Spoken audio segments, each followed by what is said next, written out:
Let's turn this cute trinket tray into a fake cake. First, grab a sturdy surface like a box lid or a piece of cardboard, and then a non-stick surface like a silicone sheet or a piece of parchment paper. I have already used this piece, so I'm going to flip it over to the back to not get old paint on the new paint.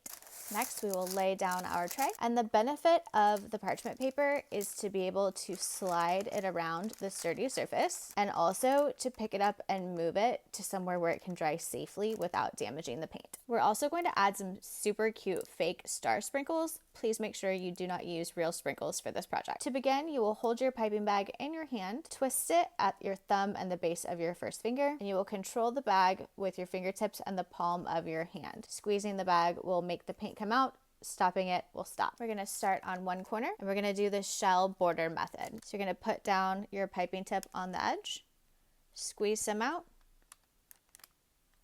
lift it up, and press down. You're going to be making a wave motion. Squeeze it out, lift it up, push it down. Squeeze it out, lift it up, push it down.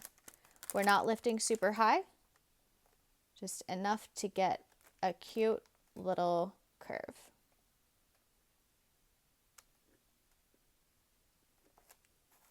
If you have ever seen cake decorating tutorials online before, please note that most of them have probably been sped up, so you're not just going really, really slow. Everybody's going slow. Now we're going to do the next side.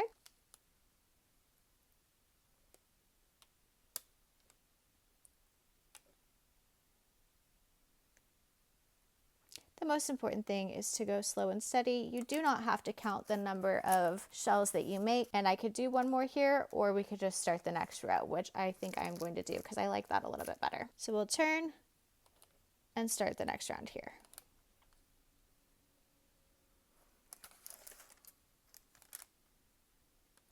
No matter where you stop and start, there will always be a seam. On something like this, the seam is going to be very obvious because you're going to see all four sides coming together. However, if you are doing something that has a front and back, I recommend starting at the back, so the seam will be in the back. Same thing with top to bottom. I usually start at the top, so any seam would be at the bottom.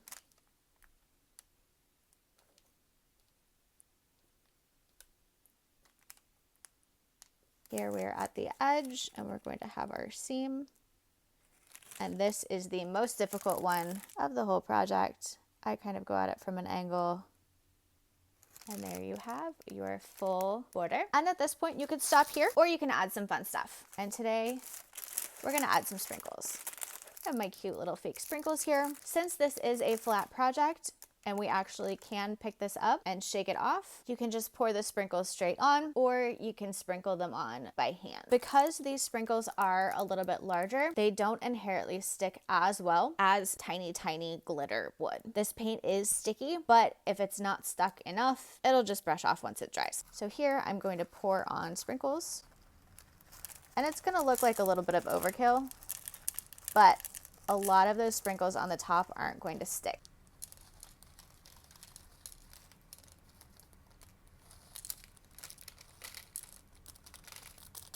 Now I would go in with a pair of tweezers or your scissors or even your finger and just carefully push a few of the stars in to make sure they really stick.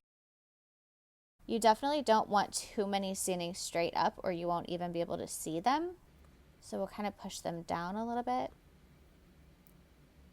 If there is a gap or too many of one color in one spot, this is when you would be able to fix that.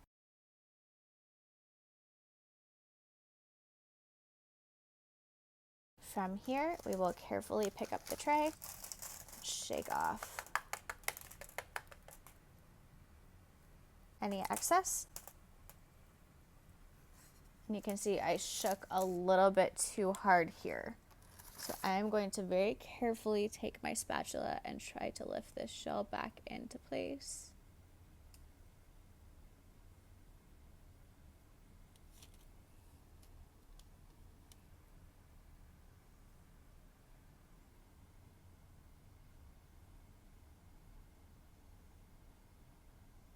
and cover what I can. So there's a lesson for you. If you do pick it up to shake it, make sure you don't do it as aggressively as I did. Now I will wipe this off because we cannot reuse those sprinkles that already had paint in them. And from here you can do one of two things. You can either set it aside to dry, or you can set it back down and pipe one more row around the bottom, whatever you choose. Once you're happy with your final creation, set it aside to dry for about 24 hours. And here we are 24 hours later, ready to finalize our project. At this point, we can now remove any extra sprinkles that have been left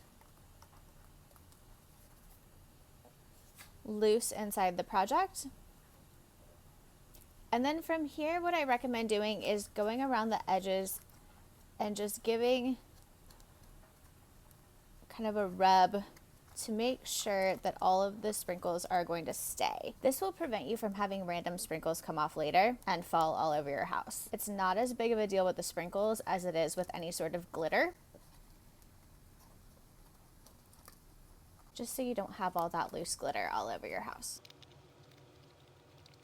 At this point, if you would not have over glittered or over sparkled or over sprinkled like I did, you could go back through with some glue, probably some sort of super glue, and add on any additional sprinkles or sparkles that you may want to add. But I think we did a really good job of getting this one fully covered. Your project is now dry enough to be able to display or wrap if it is a gift. There may be a little bit of give or flexibility in the paint. That is totally okay. It will not dry fully like concrete hard, but you don't want to put anything on top of it that is going to squish that paint down and stick to the paint, especially if you're in a humid area. And that's it. Your little cake trinket tray is complete.